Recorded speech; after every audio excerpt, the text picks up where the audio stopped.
Hey everyone, I'm Ben Norton. Here at Geopolitical Economy Report, I talk a lot about sanctions, and it's very important to understand that in the 21st century, sanctions have become the main form of warfare that the United States wages around the world. Throughout the first Cold War, we saw that the US invaded dozens of countries, organized coups across the planet. Now, the US still does sometimes invade countries like Iraq, Afghanistan.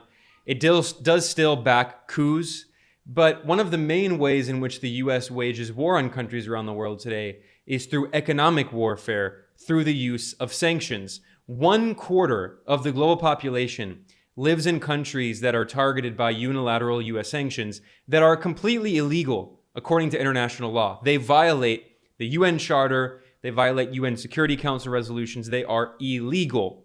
And yet, the US continues to impose more and more sanctions.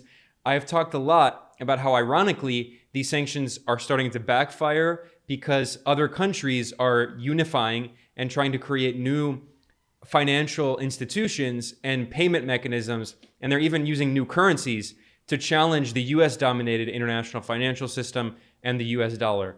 I've talked about that a lot in many videos and podcasts, but what I'm going to talk about today specifically are the sanctions on Syria. After a decade of devastating war, the people of Syria are suffering now even further through a horrific earthquake that has killed thousands of people. Today is February 11th, and the most recent estimates show more than 3,000, nearing 4,000 people in Syria have died in this horrific earthquake, and over 10,000 have died in Turkey, also because of this earthquake. But the difference is Turkey is a member of NATO. It's a Western ally. It's not under sanctions. Syria is under devastating sanctions. The people of Syria have been suffering for a decade now. First, because of a proxy war that the US, Europe, and Israel were waging on the people of Syria and the government of Syria starting in 2011, trying to overthrow the Syrian government in this regime change war.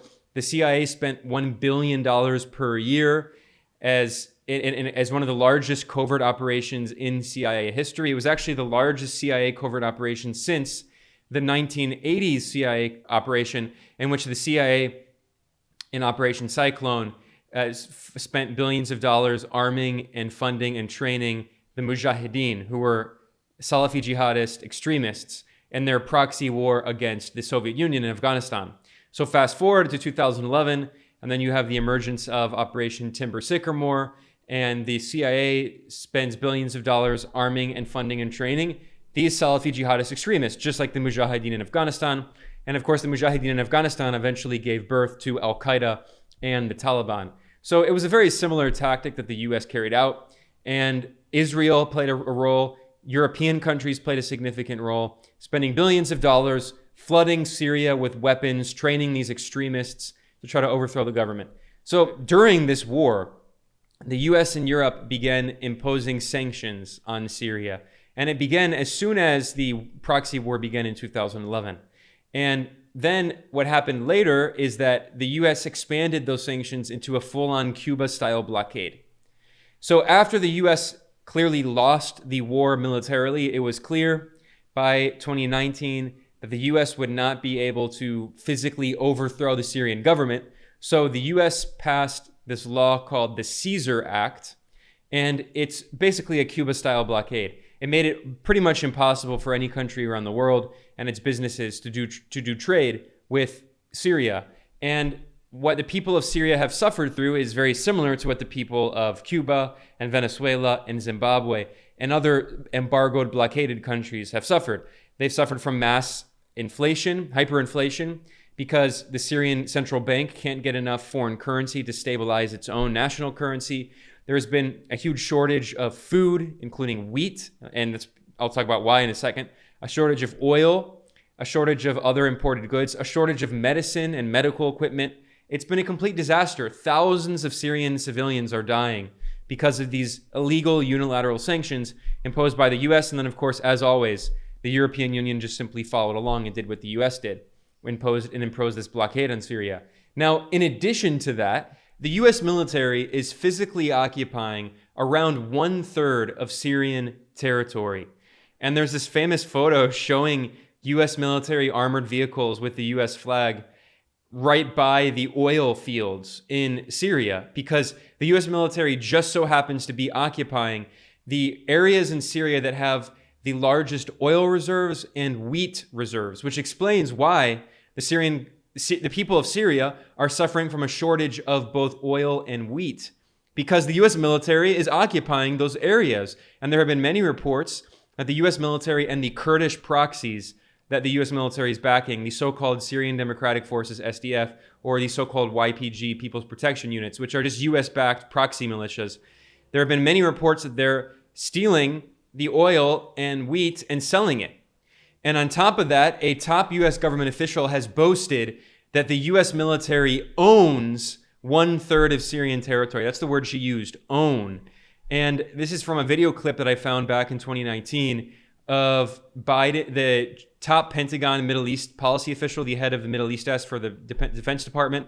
She's a neoconservative operative named Dana Stroul. Before that, she oversaw Syria policy. And she boasted, again, that the US military owns 1/3 of Syria, including its oil-rich economic powerhouse. Check out this video clip here. The United States still had compelling forms of leverage on the table to shape an outcome that was more conducive and protective of U.S. interests. And we identified four.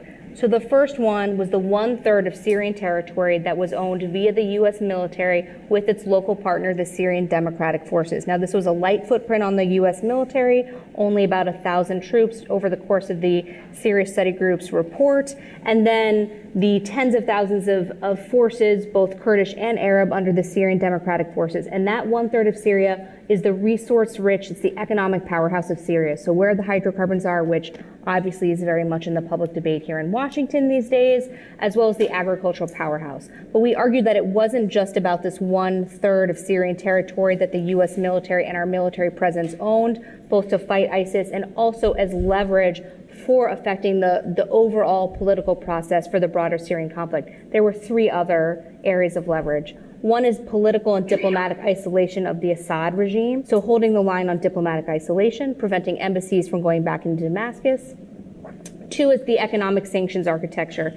So some of this is part of the maximum pressure campaign of the Trump administration on Iran, but there's a whole suite of both executive and congressional sanctions on Syria and Bashar al-Assad, both for human rights abuses in Syria and to the backers of Assad for their activities in support of him in Syria. And three was reconstruction aid. So the United States remains the overall largest single donor of humanitarian aid to Syrians, both inside Syria and refugees outside of Syria. And there was some stabilization assistance in the part of Syria that was liberated from ISIS and controlled via the Syrian Democratic Forces in northern eastern Syria. The rest of Syria, though, is rubble. And what the Russians want and what Assad wants is economic reconstruction. And that is something that the United States can basically hold a card on via the international financial institutions and our cooperation with the Europeans. So we argued that absent behavioral changes by the Assad regime, we should hold the line on preventing reconstruction aid and technical expertise from going back into Syria. So that says everything. That's a top U.S. government official. She's now the head of the Middle East desk for the Pentagon under Biden, boasting that the U.S. goal was to prevent reconstruction in Syria after backing this war for 10 years that has just devastated the country, and also to use international financial institutions, stressing how the U.S. U.S. government controls them, like the IMF and the World Bank, to prevent aid from going into government-held areas. And finally, she boasts that the U.S. military owns 1/3 of Syrian territory. She said that twice. The U.S. military owns that territory in alliance with these Kurdish proxies that the U.S. military has cultivated inside Syria.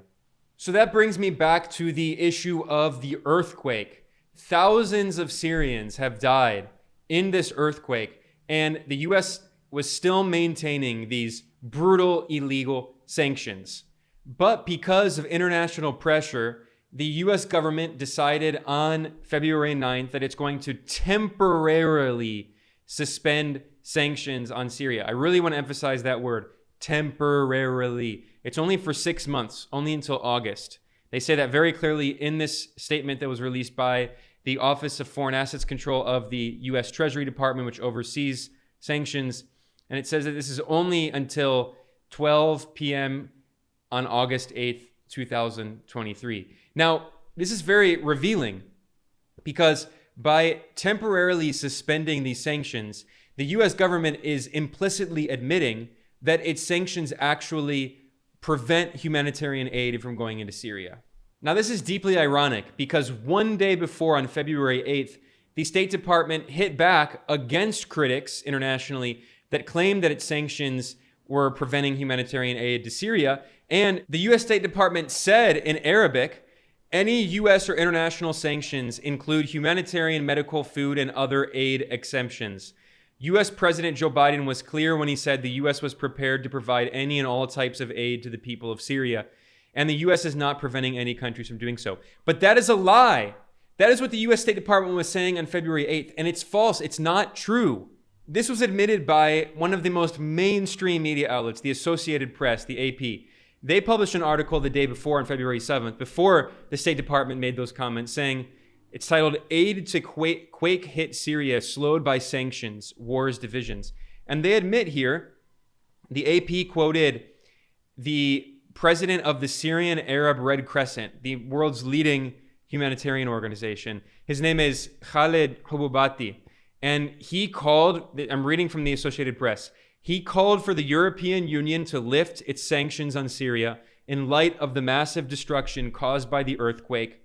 The sanctions exacerbate the difficult humanitarian situation, Hubati said. There is no fuel even to send aid and rescue convoys, and this is because of the blockade and sanctions. That is the president of the Syrian Arab Red Crescent, the leading humanitarian organization. Again, that was a day before the State Department claimed, our sanctions don't stop humanitarian aid. There was another article in CNN, again, as mainstream as media outlets get, very closely linked to the U.S. government. This is from February 8th, the same day where the State Department released its comment claiming falsely that its sanctions don't affect humanitarian aid. On February 8th, this article titled, As Aid is Rushed into Turkey, Syria Could Be Left Behind. And the article noted, it quoted the UN envoy of Syria, the Syrian government's ambassador to the United Nations. His name is Bassem Assabag.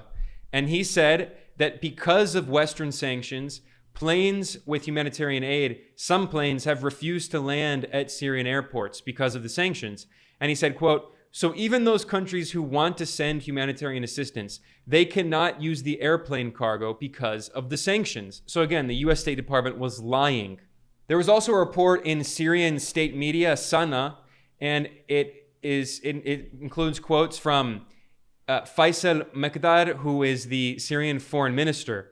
And it's titled, U.S. Sanctions Prevent Anything from Reaching Syria. And he was doing an interview on the Lebanese TV network Al Mayadeen, by the way, a great media outlet, one of the best. And he stated in this, he said, the sanctions imposed by the United States and Western countries on Syria exacerbated the disaster. That is the foreign minister of Syria. He called on all countries to lift their illegal sanctions, knowing they violate international law. And he responded to the State Department's false claim that its sanctions do not hurt humanitarian aid. And he said, and this is Syrian media, Sana, saying that the foreign minister stressed that the U.S. claimed that they did not impose sanctions on humanitarian aid, but in reality, their sanctions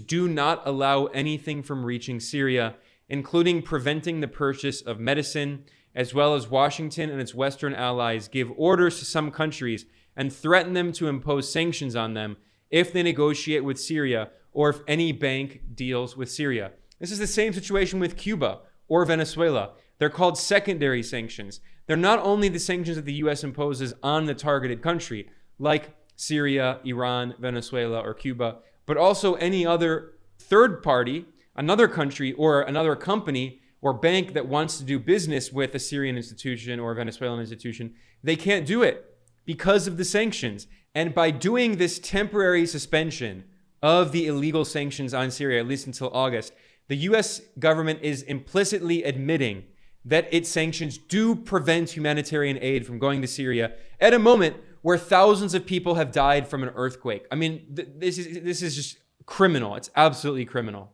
The Chinese government released a very strong statement about this. It was from a press conference at the Chinese Foreign Ministry on February 8th, featuring Foreign Ministry spokesperson Mao Ning. She was asked about sanctions and said that, Syria is now in a terrible humanitarian crisis because of the earthquake. And then here, the Chinese Foreign Ministry spokeswoman said, quote, "The U.S. has long been engaged in the Syrian crisis. Its frequent military strikes and harsh economic sanctions have caused huge civilian casualties and taken away the means to subsistence of the Syrians. As we speak, the U.S. troops continue to occupy Syria's principal oil-producing regions. They have plundered more than 80% of Syria's oil production and smuggled and burned Syria's grain stock. All this has made Syria's humanitarian crisis even worse." So it's such an important point that the U.S. has repeatedly bombed Syria and then imposed these sanctions. And as I said, the U.S. military is occupying a significant part of Syria. The Pentagon Middle East desk chief said that the U.S. military owns 1/3 of Syria. And as China points out, that includes the oil and wheat regions of Syria. And finally, the Chinese Foreign Ministry spokeswoman said, quote, "In the wake of this catastrophe, the U.S. should put aside geopolitical obsessions and immediately lift the unilateral sanctions on Syria to unlock the doors for humanitarian aid to Syria." And by the way, China has sent humanitarian aid to Syria, along with another country that is suffering under illegal U.S. sanctions. I'm talking about Venezuela, a country that, like Syria, is under an illegal U.S. blockade. The Venezuelan government, despite the economic difficulties it is going through, has also sent humanitarian aid to Syria in solidarity. And the Venezuelan ambassador to Syria, Jesus Gregorio Bihomorhi Musatis, he tweeted, "Solidarity will never be blockaded." And he said, "We received in the Damascus airport as specialists who are from a search and rescue team, as well as humanitarian aid." So, I mean, it's 15 tons of medical equipment and food sent by the people of Bolivar to the brave and noble people of Syria. So this is an example of solidarity of Global South countries that are under illegal U.S. sanctions. And the best the U.S. can do is temporarily suspend its illegal sanctions for 6 months while the people of Syria suffer. Of course, the U.S. is going to go back to imposing those illegal murderous sanctions in August. And that's the best the U.S. could possibly do. In fact, in response to the Treasury temporarily lifting sanctions, the top UN expert on sanctions, Alina Duhan, she's the UN Special Rapporteur on the negative impact of unilateral coercive measures on the enjoyment of human rights, professor of international law. She tweeted on February 10th, she said, "While welcoming steps taken to suspend some sanctions on Syria, I call all sanctioning states to lift sanctions, to open all ways to deliver humanitarian aid, and to ensure that no donor, bank, or other actor is punished for humanitarian help to Syrians to avoid over-compliance." So this is her saying that it's not enough to temporarily suspend the sanctions. They need to all be lifted. And what the U.S. is doing is not enough. It's violating international law. Here is the full statement released by numerous UN experts on February 10th. And it's titled, "Genuine Solidarity with Earthquake Survivors Calls for Lifting of Sanction-Induced Restrictions." And they call for lifting of all economic and financial restrictions caused by unilateral sanctions against Syria during this time of sorrow and human suffering. They say for humanitarian interventions to be effective, there is a need for an enabling environment which includes unhindered delivery of humanitarian assistance, food, medicine, medical equipment, construction material, as well as unimpeded financial flows. And she says, the UN experts say that all of these are constrained by current sanctions regimes against countries like Syria. But note how they're not only talking about Syria, they're also talking about Venezuela and Iran, because it's about other countries. Cuba. We welcome recent decisions to ease Syria sanctions through general license. However, we wish to recall, and they link back to another report that emphasized that these humanitarian carve-outs, these so-called exemptions, may not be sufficient to address the long-term negative effects of sanctions, as well as business overcompliance with sanctions and financial de-risking. They call for putting an end to unilateral sanctions against Syria, emphasizing that it is in accordance with international law. So the U.S. government is violating international law with these sanctions. And they can't just say for 6 months, we're not going to violate international law. And in 6 months, we're going to go back to violating international law. That's not how international law works. And these UN experts are making that very clear in this statement published by the UN Office of the High Commissioner for Human Rights. This is the top body on human rights at the United Nations, which is the top body in international law, clearly saying that the US and the EU are violating international law. Now, finally, before I conclude today, I want to look at a statement that was published by the top United Nations expert on sanctions, Alina Duhan, the special rapporteur. I actually have a separate video and podcast about this and an article, and I will link to it in the description below. And it looks at a report that this top UN expert published a few months ago in 2022. And in that report, she wrote that Western sanctions are, quote, outrageous. She said that they were, quote, suffocating the people of Syria. And she said they, quote, may amount to crimes against humanity, stressing that these illegal sanctions could be crimes against humanity. So I want to look through a few of the comments that she made in this report, especially about how Western sanctions have prevented humanitarian aid from being sent to Syria. This is the preliminary report that was written by the UN Special Rapporteur on the negative impact of unilateral coercive measures on the enjoyment of human rights. Very long title, but she's the top UN expert on sanctions, Alina Duhan. And this was published back on November 10th, after she took a 2-week trip to Damascus, Syria, and she met with not only government officials, but also with humanitarian organizations, UN agencies, religious institutions, civil society organizations, a bunch of different people all across society. And then she studied the effect of sanctions, and she said that they've been absolutely devastating. 90% of Syrians live in poverty. The Syrian economy has shrunk by 90% since the beginning of the Western proxy war on Syria in 2011. And this report is 40 pages long, so I'm not going to go through all of it. If people want to hear more of the main highlights, in the description below, I link to my other episode about it, and you can check that out. But I want to go here specifically to the part of this report about how Western sanctions, US and EU sanctions on Syria, have prevented humanitarian aid from being sent to the country. Because now, the US State Department claims, it claims on February 8th, our sanctions don't prevent humanitarian aid. And then on February 9th, it says, well, actually, we're going to temporarily suspend those sanctions to allow humanitarian aid to go through, as if one day before they didn't completely contradict themselves. But anyway, here is the top UN expert in sanctions saying that the US government has been lying. Its sanctions do prevent humanitarian aid. She said that numerous international and local organizations have expressed serious concerns about the high cost of operations, including due to sanctions-induced rising prices in fuel and the challenges to financial transactions, procurement and delivery of goods and services.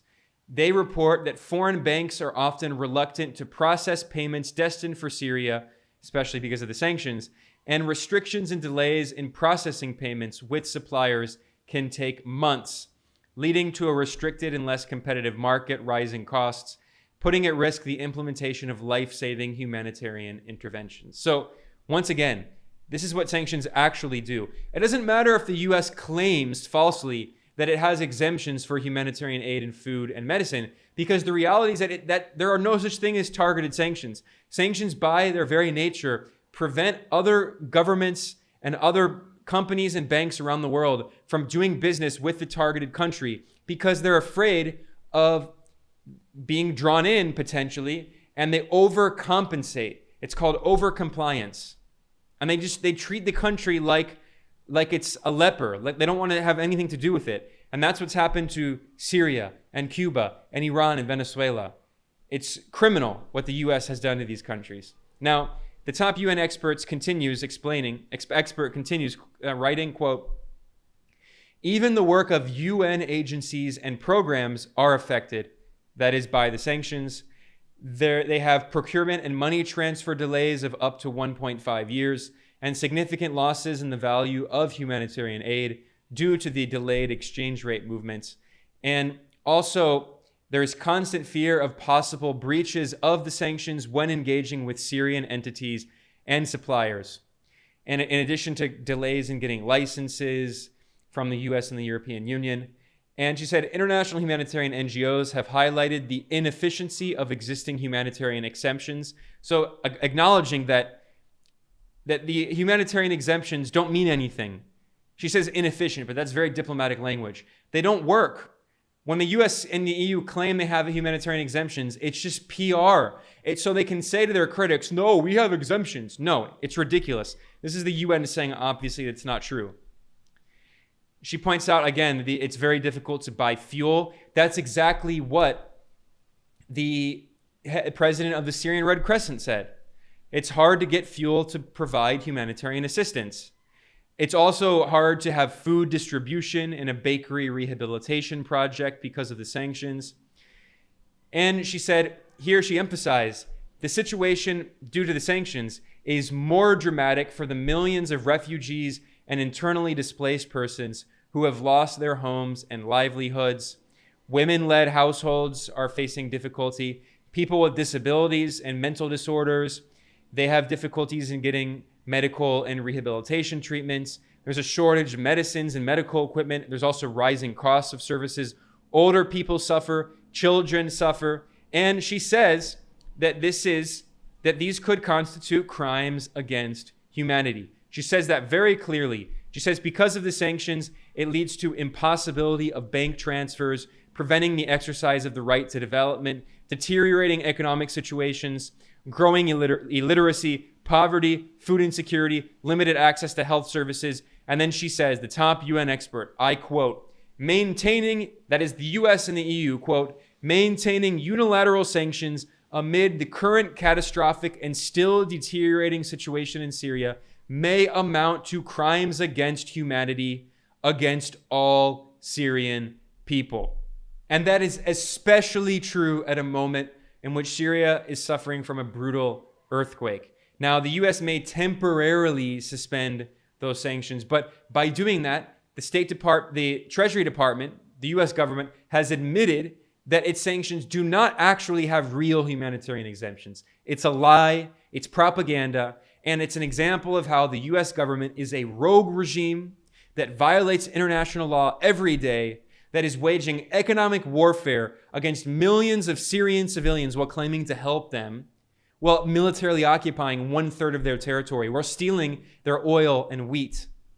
The US government is a rogue regime, and it is waging war on the people of Syria and Venezuela and Cuba and Nicaragua and Zimbabwe and the DPRK and Eritrea and Iran. I mean, the list goes on and on and on. So we need to understand that sanctions are war. And 6 months of a temporary suspension is not enough. The US needs to lift all of its illegal sanctions on Syria and every other country. And it's not just my opinion. That is what the United Nations has constantly said again and again and again and again. And the US has constantly ignored them because, again, the US is a rogue regime. With that said, I want to thank everyone. As always, I have in the description below a link to all of the sources that I discussed today. You can go check it all out for yourself and share it. And if you want to support this work that I do here, you can go to geopoliticaleconomy.com/support, or you can go to patreon.com/geopoliticaleconomy. Any support you could provide really goes a long way. We're completely independent and have no big sponsors. I'm Ben Norton. I want to thank everyone for watching or listening. I'll see you next time.